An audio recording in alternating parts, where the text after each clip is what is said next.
You care for some? I am.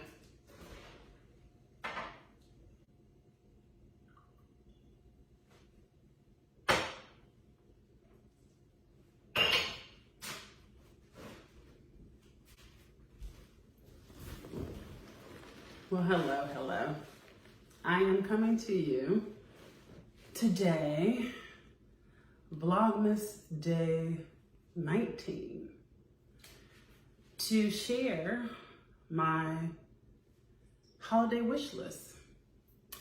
I've blown my hair out, but I didn't want to flat iron it just yet.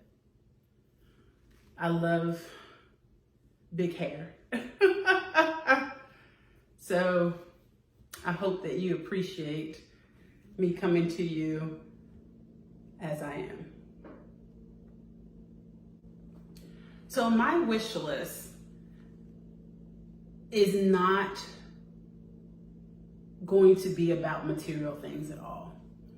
And I know I may lose 90% of you right now. You're probably turning away from this because you want to hear about some materialistic mumbo jumbo, what type of watch I want, what type of car I want, what type of man I want, what type of house I want, the newest earbuds, the what type of new Coach shoes I want.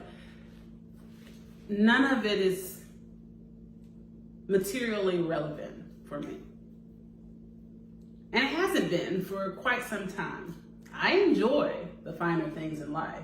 Don't get it twisted. As you see, my surroundings, my attire, my demeanor even definitely suggests my glassware, my posture, everything definitely screams bougie. And I am. But I always tell people that I am bougie hood. And during the Enlightenment, this new form of enlightenment, which is not the authentic form of enlightenment, but it's a facade thereof, that was onset after the pandemic. A lot of people were awakened. And they learned of things that they didn't know about, and a lot of things were exposed, and the veil, was lifted, if you will, on what people thought were conspiracy theories that were not just theories and theorizing and were actually true. If it's true, it can't be a conspiracy theory. That's the complete antithesis of a conspiracy theory is fact, right? So basically, during this time frame, a lot of people enjoyed a form, a smidgen of enlightenment. And I'm thankful for it in one regard, but it's still not where we need to be. And so what I'm getting at is many years ago, through many adversities that I faced, and actually, let me retract that statement because that's not completely factual. I went through a grandiose epiphany stage around the age of 28. And thereafter is when I experienced one of the greatest catastrophes in my life, and that was being wrongfully convicted and spending 2 years in prison, during which time I turned 30. And so unlike other individuals, and I'm not detracting away from anyone's growth, but I do stand 10 toes down that my growth was intentional, very intentional. I sought it out. I confronted myself. It was intentional. When most often growth or these type of epiphanies happen after someone experiences a life crisis and then they embrace change. And it's almost like it's not so much as authentic. And again, I'm not detracting away from anyone's experiences, but those of you who understand, you'll understand immediately what I'm talking about. There's growth that you confront and you embrace and you seek out, you pursue it. And then there's growth that just happens to you in the process of you coping with, overcoming, becoming, right? And so during this time, I was very well off in my late 20s. I was very well off from the start of my academic career in 1994 to 1995. After my freshman year, I was kind of balling out of control, just a little bit. I was a little nice with it. In undergrad, it was because I worked a lot. I worked several jobs. Several couple jobs. And I was bringing in bank. And I traveled. I traveled with my friends. I ate out. I ate at illustrious restaurants. I visited sites. I took a risk. And I'm not talking about anything that was like crazy. I didn't smoke crack and none of that stuff. That was never my thing. Not ever my thing. I don't like saying never, but that was not ever my thing. I can enjoy life. I always tell people I can go to the party, and I teach this to my son as well. You can go to the party, you can have a blast, honey. I'm gonna be on the dance floor. I might grind on a couple of nice looking guys. And I might even have a drink or two. But I'm not smoking crack. I'm not getting twisted to the point, like I'm gonna make sure that I can, that I know and I stay aware of my surroundings so I don't get got. And unfortunately, I know that some people still get got, so this is not detracting away from that. Just hear me out. But I've not ever been the type to go, like I go to the party, I'm even the life of the party, but I'm not smoking crack at the party. I'm not jumping off the building at the party. I'm not sleeping with 8 people at the party. I'm not letting nobody run a train on me at the party. None of that stuff is happening, but I had a blast at the party, and y'all know I had a blast at the party. So I've lived. I've traveled. And even then, because I wish that I had actually taken advantage of YouTube back then, or even MySpace. I took MySpace and even Facebook for granted. I had 5,000 friends before having 5,000 friends was popular. It was like the thing, you know what I mean? If that makes any sense. I was amongst those individuals who had so many friends on Facebook and on MySpace that I had to actually create a second page, a spillover page. That was me. And I discontinued my entire personal Facebook page to compartmentalize my business because I knew what I wanted to do. The irony, I did that with my family in mind. Because I knew my aspirations in the public arena, but I knew that I wanted to continue upon my steadfastness in my intimacy and the privacy of my relationship with my family. But what's wild is I didn't capture those moments back then of my travels, and of course I did in the form of pictures, of course, photographs. I've got plenty of that. I've got even some collectibles and little tokens or whatever from my travels. I have all that. And my mind is clear, and I'm very, very thankful for that. So I have my memories. I have that. I'm not concerned about that part at all.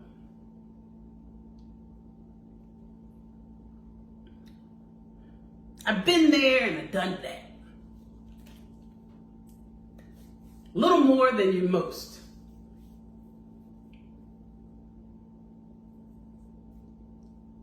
I've rubbed elbows with the C and B and even D-listers in Hollywood. Been in the same room with a couple of A-listers.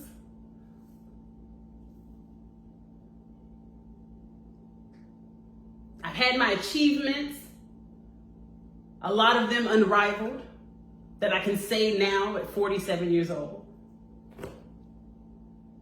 I'm so proud that I was able to have at least one child. I'm so proud of my son. I'm so infinitely proud of my son, and I'm so infinitely proud to be a mother.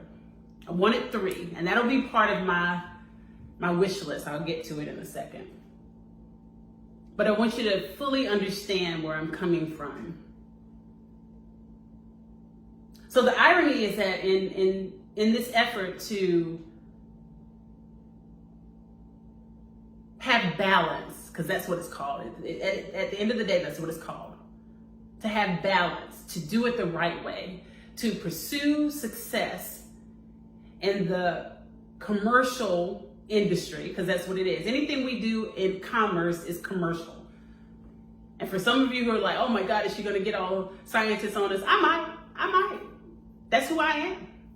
That is part of who I am. I might get all geeky on you. I might go economist on you too. But please hear my heart. Please hear my soul. I'm giving you a glimpse into the depths of me. The irony is that all that effort that I took in ensuring that I had balance, that I was intentional in my relationships with my family, because I was always the type of person, I did not ever believe that the grass was greener on the other side. I always was a fond believer, and maybe it's because of my scientist understanding. You see, I live around the literal and the metaphor all day long. About what you reap is what you sow in agriculture. How you tend to your garden, or you're a good steward, that's going to determine the fruit that your tree bears. As a scientist, a plant scientist, a wetland scientist, an agriculturalist, an ecologist, I can be called all those things based on my degree and experience and qualifications. I have lived the literal and the metaphor. And so I have intended to be a good steward of my family relationships and a good steward of my professional ones. And I've also always known in my study of religion, I recall from my freshman year even, I took intentionally, because I've always been a learner, a lifelong learner. And I know that y'all subscribe to zodiac signs and all that it entails. I tell you that it applies minimally. Because yes, of course, commonsensically, people born around the same time, around the same circumstances, which would be their environmental factors. Like for instance, a generation like Gen X would have similar experiences. They may not be the exact same, but they will be so similar that we may have similar experiences, and therefore it will result in the same influences in our life, and maybe even the same life philosophies that we develop and adopt. So in that regard, yes, there are definitely some similarities with myself and some Sagittarius, but I can guarantee you, please do not group me with all the nonsense that you ascribe to my fellow Sagittarians, okay? Because I'm not with the shits. I'm about it, but I'm not with the shits. So ultimately what I'm getting at is I wanted to come, because I've seen people sharing their wish list, and everything is materialistic, everything. Everything on the thumbnail is materialistic, even from individuals who have platforms that promote spirituality, mostly Christianity, which I found very odd when I stumbled across. But what I'm getting at is in my study of religion, because I wanted to study it. I was raised Baptist. And then my home church, if you will, was St. Paul Baptist in Greensboro, North Carolina. That's where my grandmother attended, where my immediate family attended. And it was wonderful. I learned so many great life lessons under Reverend Fogle and under my grandmother, Elizabeth McDaniel, who was Elizabeth Moore. I miss her still every day. My uncle Lane, he had a church coming up. And also his friend, I think they were family. I would have to confirm it with him later. I'm not really sure. I think they were family by marital relationship somewhere along the line. But I also attended Jimmy Woodson's church as well. And they had holiness churches. So I had an experience basically in those two platforms. And then I experienced some struggles with my mother. And I ultimately was taken in, which I really appreciate even to this day, by Kamina Taylor and her mother, Miss Taylor. And they were part of the Way Ministry. And so during my freshman and my sophomore year, and even leading into my junior, and right before graduation, because our relationship came to an end. And that was because of spiritual differences. The Way Ministry is such that some people would perceive it as a cult. I still to this day, I don't believe that the Way Ministry is a cult, but they are very specific, and they are very strict with regards to your declarations, the belief system. And if you do not comply, quote unquote, if you do not show that you are a devout, believer, if you will, because that's how they refer to themselves, the believers, then you effectively ousted yourself. And I had a confrontation one day with one of the ministers, and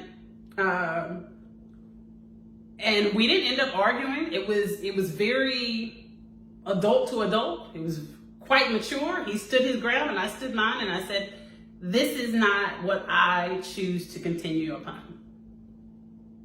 I have no beef with you all, but I believe in a more holistic sense of spirituality and not any type of organized religion.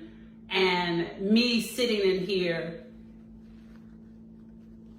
faking the funk is just not how I roll. So that would be one of the major epiphanies that I had. And again, like I said, my epiphanies began around from 20 until 28. It was that period, that 8 years of my life was crazy growth. So much that I experienced. And like I said, we're not going to be able to go over it in this video at all. I won't even be able to cover half of it. But I am working on a book, and it's called My Sum Total. And I hope that it blesses someone. I hope that it frees someone, liberates them. I hope that it confirms someone. I hope that it heals someone. I hope that it challenges someone. I hope that it does convict some people as well. Because self-conviction is also part of these steps of growth. So basically what I'm getting at is I was and have always been a lifelong learner. I don't think anybody close to me would say anything different. She has been a lifelong learner, and she will continue to be. My first love, Christopher Lee Massey. He was one of the first people to recognize that outside of my family. He said, you will likely be in school for the rest of your life. And it wasn't like a Sprite comment. It was like he was being genuine. You are going to be a life learner. If there's anybody that can make it out of this hood and get a Juris Doctorate or get their PhD, I don't even think he thought I was going, well, he knew that I was pursuing law school, but I think that he thought definitely she'll be a doctor without question. If anybody can do it from our hood, without question, it will be you.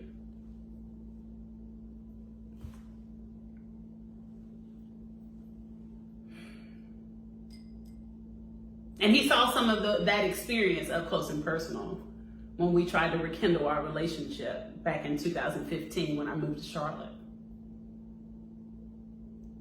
So even though we didn't make it, I do thank you, Christopher Lee Massey, for who you were to me at the times when it mattered. So thank you very much. And he actually is aware of a lot of the issues and struggles that I dealt with my family, and actually provided me some refuge, all but minimally, during that time from 18 years old, 18, 19 when I met him, until 2015 when I was, good gracious, this seems a while, when I was 40, 7 years ago. 8 years ago. 39-ish, going on 40. And when people say time flies, honey bunny, honey bunny, honey bunny. Honey bunny. I'm gonna have to do more of these because, honey, y'all, you're not getting what you should be getting from people on these POVs. You should be getting more. I want someone to stumble across my video and say, you know what, I'm inspired to share something real, like real, not just some life crisis that was bad, but like really share their soul.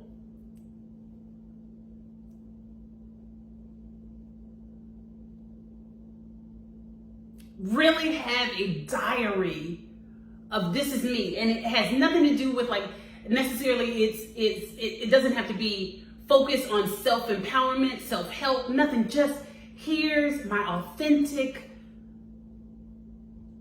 story.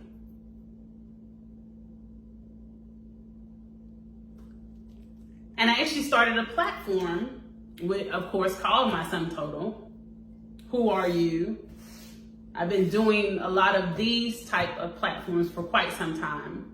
They've only had minimal reach, but admittedly, I haven't really pushed them. I'll be working on that in the new year. So look out for anything from me that relates to my sum total, because that's the intention. But getting back to religion, I intentionally said, you know what? I want to learn what this thing is. Who is God? Who is my creator? Who is the universe? I've been taking advanced science since my sophomore year in high school. I took astronomy through our vocational center, Weaver Education Center, which of course was an enlargement of our high school curriculum, our general high school curriculum. And I'm very, very thankful for that. Shout out to my former astronomy teacher. She knows who she is. Because I would come back and tap her brain years later. Hope you're out there doing well. Hope your family's well. Hope you've been well during the pandemic.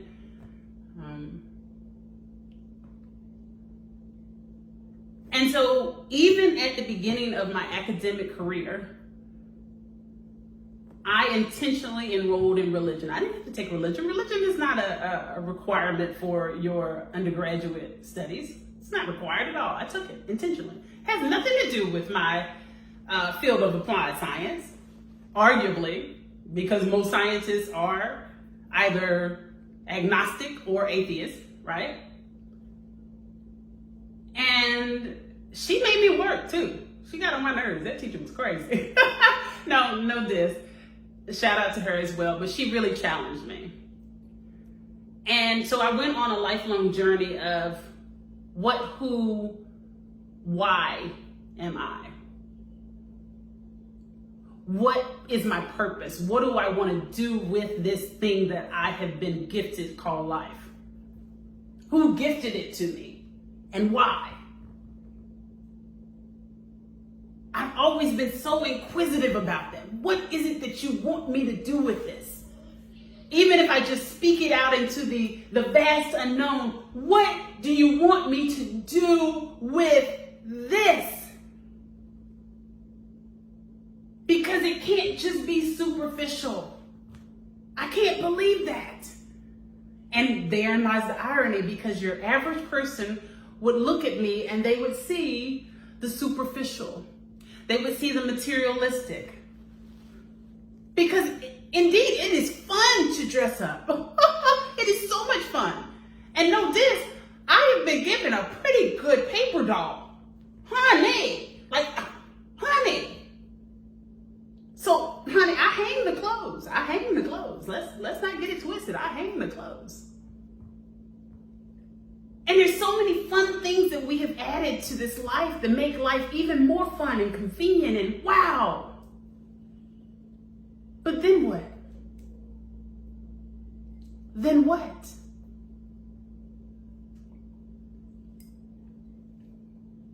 Then what? I remember when I lived in Ohio, in Louisville, Kentucky, I had the finest car. I had a brand new, had just come out, the Harvest Moon. Some of y'all know what I'm talking about. They had the, this would be 2004 VW Bug. Mine was a 6-ship convertible. I got it brand new. I wanted Harvest Moon, the color, which is basically a really smooth, creamy beige, just, oh, it was so beautiful. And I wanted it to be, monotone, so they did the taupe, rooftop or whatever. Back then I was not a big proponent of shopping at thrift shops. So a lot of you who are out there and you're in your 20s, your early 20s, your late 20s, I'm going to unveil the truth.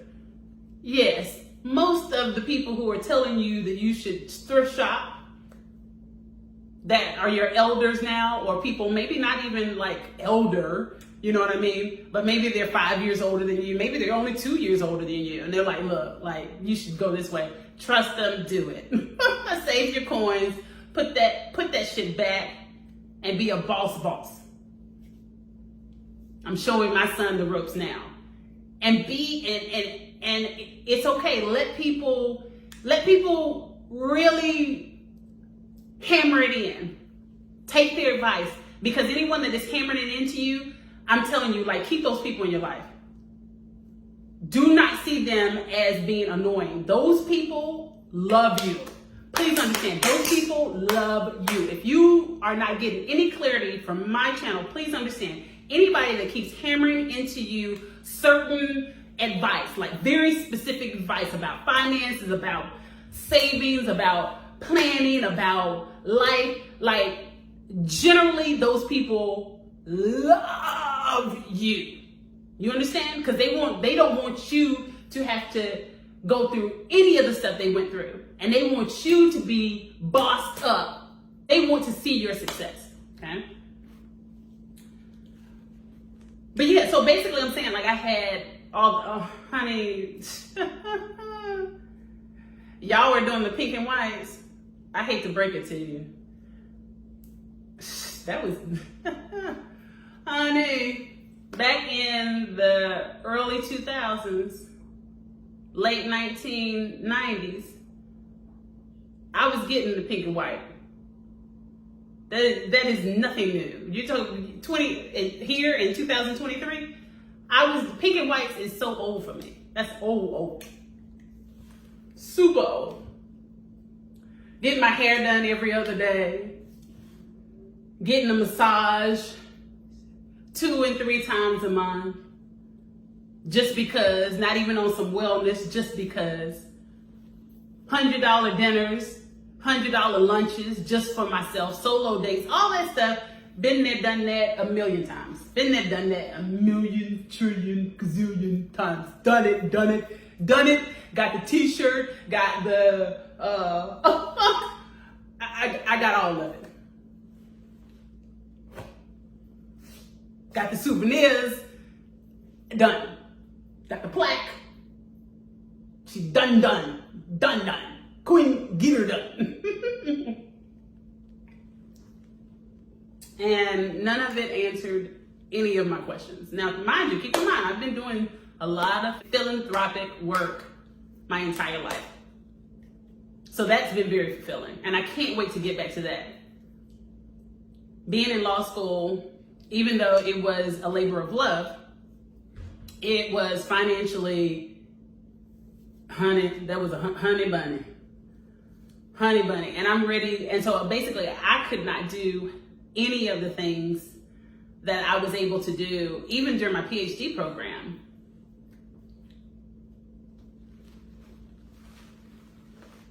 During my PhD program, I can say, even though money was very tight, I was a broke PhD student, but there was still pockets of time where I could still do good in my hood, like I was doing back in 2005, 2004, 2003, 1999 even, like from 1999 until like 2006, when I experienced the wrongful conviction and 2 years in prison. I had been consistently doing amazing things for my hoods and for underserved communities, like on a regular. I worked as a server. I used to make bank. I worked at Cheesecake Factory. There's a place in Louisville, Kentucky called J. Alexander's. That's actually where I was working when I got my VW. I qualified to get my VW. My qualification was in part that I had just graduated and I got a recommendation. There was a program where you can get a recommendation from your advisor and it would help with your financing or whatever. And that was my graduate program for my master's. And money was not an issue. Money was not an issue. Now, was I making $200,000 a year? No. It was more like 70-ish, combining everything, if you will. And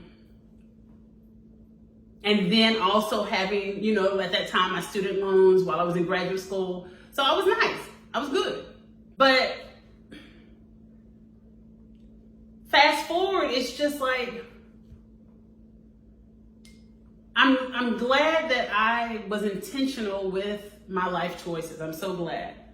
I don't have to look back and have all these regrets. I was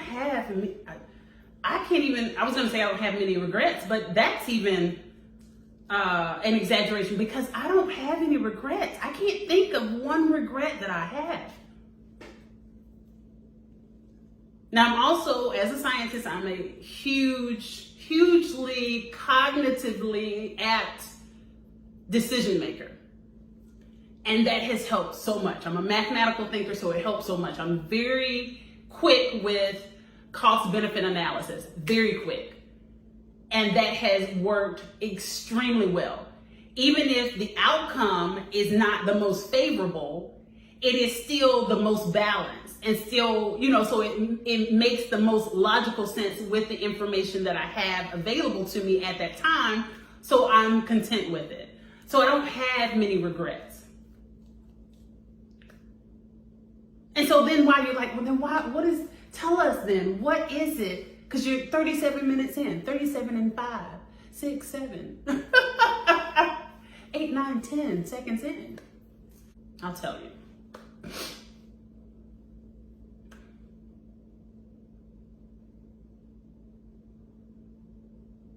All of my studies, all of my experiences, my academic studies of religion, I went on a journey where I also intentionally visited different types of churches or religious, places of religious worship.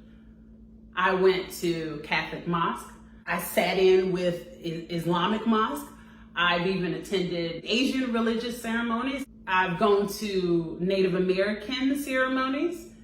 I have gone to every type of Christian place of worship, if you will, non-denominational, Kojic, Seventh-day Adventist, Jehovah's Witness. I would intentionally, if anyone invited me, and people, it seemed like the people were coming to me in that regard, like, she's willing. I was always willing to go and visit it and at least once, sit in, and see what I felt, see what I understood, did it move me? Did I feel anything? Was I closer to this journey, this exploration for the big answer to why and what this is?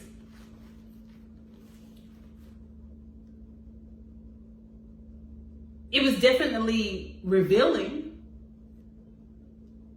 But I must tell you, even at 47, there's so many things that remain unanswered or now are under question because, it's religion and spirituality is not a perfect science. It's not like science. It's not a perfect science. It's not applied math. It's not that. And some of you will watch this video and you may immediately want to comment it below and say, well, that's the whole point. It's not supposed to fit into those things. And that's why, I get that. Please understand, you know that I get that academically. I get that. What's so unfortunate is that the biggest realization that I've had, and this correlates with my wish list. And there's only one thing that I wish for. That's it. What has been the recurring theme or recurring lack in humanity is love. When I first started my company, I gave it the name 9 Fruits of the Spirit. Again, on this journey, this is well back in, 1999, 1998. 9 Fruits Incorporated. And there would be 9 subsidiaries, which you've already heard me talk about if you've heard me talk about my business. And there still are 9 subsidiaries, but those 9 subsidiaries were related to each fruit. Ooh, I bet some of y'all are like, damn, this bee was deep back then. Yeah. It's very intentional. And arguably even more so than some who profess Christianity. Like some of the Christians, they not bad about it. They talk a good game. They wear the badge. They got the T-shirt. You know what I mean? They are a card-carrying member. But honey, I was bad about it. I was intentional. I didn't want to just be good. I wanted to be impactful. I wanted my life to mean something. I wanted to fully commit to embracing everything that my creator intended because I felt very strongly about this space that is creation. And as a scientist, I'm a huge steward of this space that is our creation, even though only comparatively a percentage of it is within my will and within my responsibility. Like, I can't make everybody recycle. I can't do it. I can't make everyone respect a wetland. I can't make everyone be good stewards and have a plant-based life and not negatively exploit our livestock and plant foods. I can't. I can be an advocate. I've done that. I can be a devout advocate. I've been that. But I have been very intentional in this walk. And what I have noticed over and over again is the lack of love. And we go full circle because I'm very good with completing my thoughts. Thanks to water. Thank you, water. Thank you very much for synapses firing properly.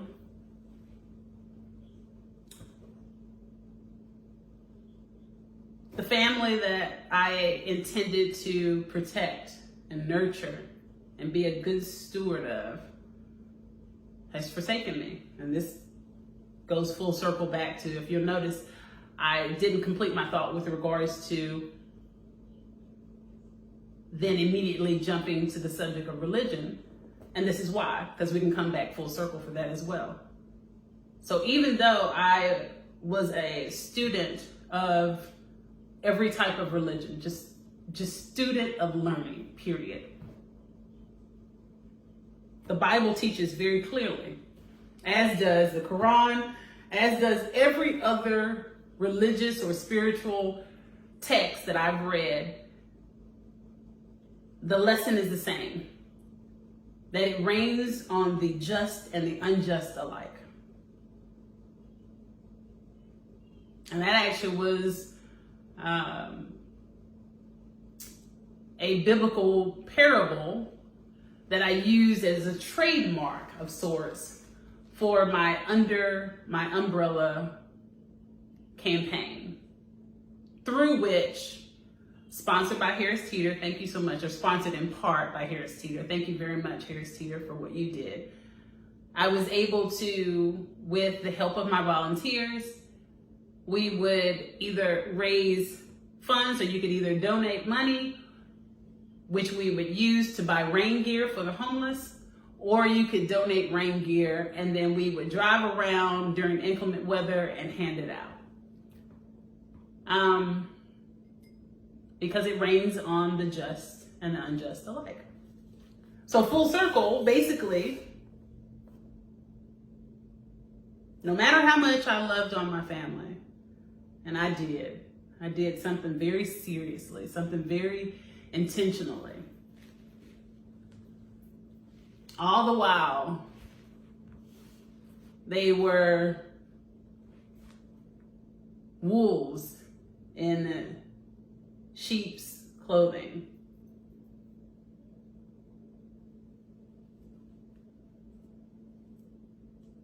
And I don't say that lightly.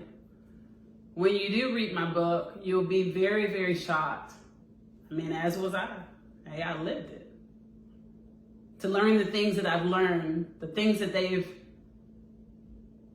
done to me behind the scenes, the things that they thought would not ever be discovered. And some of you may even have very similar experiences to me.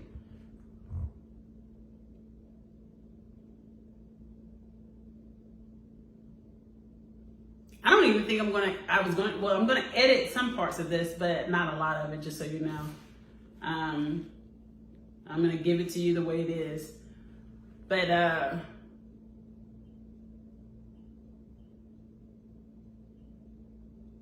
it brings me full circle to my only wish for this holiday season and holiday seasons to come is for love. Platonic love, familial love, romantic love, but it must be authentic. It must be, and authentic doesn't mean perfect. It means intentional. It means that I am intentional about being a good steward of the relationship that I have with you. And I've not had the benefit of that. I've been that to many people, but I've not had the benefit of reciprocity. So that's my Christmas wish.